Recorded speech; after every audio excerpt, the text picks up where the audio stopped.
Sebelumnya, selamat malam Kak Arina. Halo, selamat malam Kak Nurul. Oke, sebelumnya perkenalkan nama saya Nurul Muti Ahromadani. Saya dari mahasiswa PPG Prajabatan Gelombang 2 tahun 2023 dari UNS, Kak. Nah, di sini saya akan mewawancarai Kak Arina sebagai pembina Pramuka Penggalang, ya Kak. Nah, untuk itu sebelumnya Kakak perkenalan terlebih dahulu. Baik, perkenalkan nama saya Arina Manasikana. Saya salah satu guru dan juga pembina di MTS Negeri 15 Boyolali.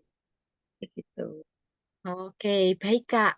Nah, sekarang lanjut ya Kak. Saya bertanya mengenai fungsi dan tugas pembina penggalang di SMP 15 Boyolali Kak. MTS ya, Oh, MTS. Oh, MTS Negeri.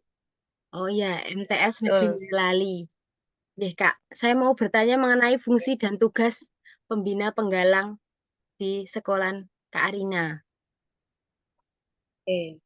Sebenarnya fungsi dan tugas penggalang itu tidak jauh beda dengan postur pembina ya, di mana kita sebagai pembina itu diminta untuk menjadi figur ya, atau cerminan kepada penggalang pramuka ya, dan di mana kita itu memberikan contoh-contoh yang baik untuk pembina, sebagai pembina begitu. Nah, tugasnya tentu saja terutama adalah mengajarkan ya pendidikan kepramukaan kepada adik-adik penggalang kita gitu. Kemudian selain itu memberikan program program kemukaan yang nanti dijalankan oleh adik-adik penggalang ya. Dan lanjutannya nanti ada evaluasi, kemudian mendidik, mengembangkan, memfasilitasi juga ya, memfasilitasi juga adik-adik penggalang agar lebih tahu bagaimana dunia penggalang di umur mereka yang 11 sampai 15 tahun. Seperti itu sih Kak Nurul.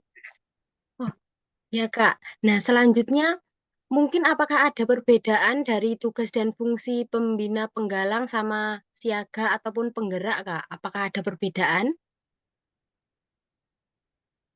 Tentu beda ya. Kalau fungsi dan tugas pembina penggalang sendiri ya, selain kalau dengan siaga, mungkin kita sebagai pembina kita masih memberi contoh ya, memberi contoh saja, kemudian nanti bisa dilakukan oleh adik-adik siaga.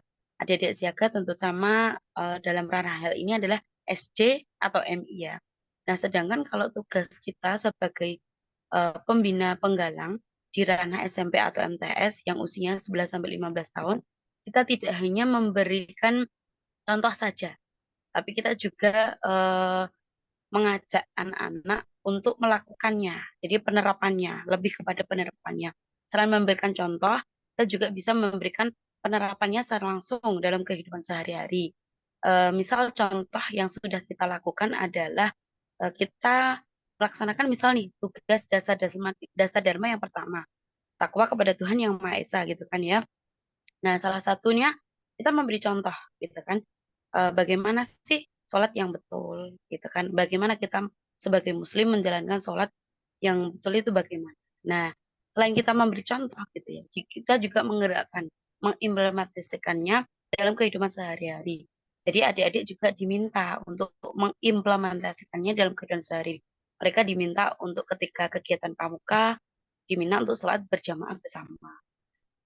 Ketika kegiatan pramuka mereka diminta untuk sholat berjamaah secara tepat waktu. Seperti itu sih Kak Nurul. Jadi selain mencontohkan, kita juga mengupaya agar mereka mengimplementasikannya dalam kehidupan sehari-hari. Begitu. Baik, Kak. Saya sudah cukup. Sebelumnya terima kasih banyak untuk Kak Arina telah memberikan sangat banyak informasi untuk malam hari ini. Terima kasih banyak Kak untuk waktunya. Terima kasih Kak Nurul.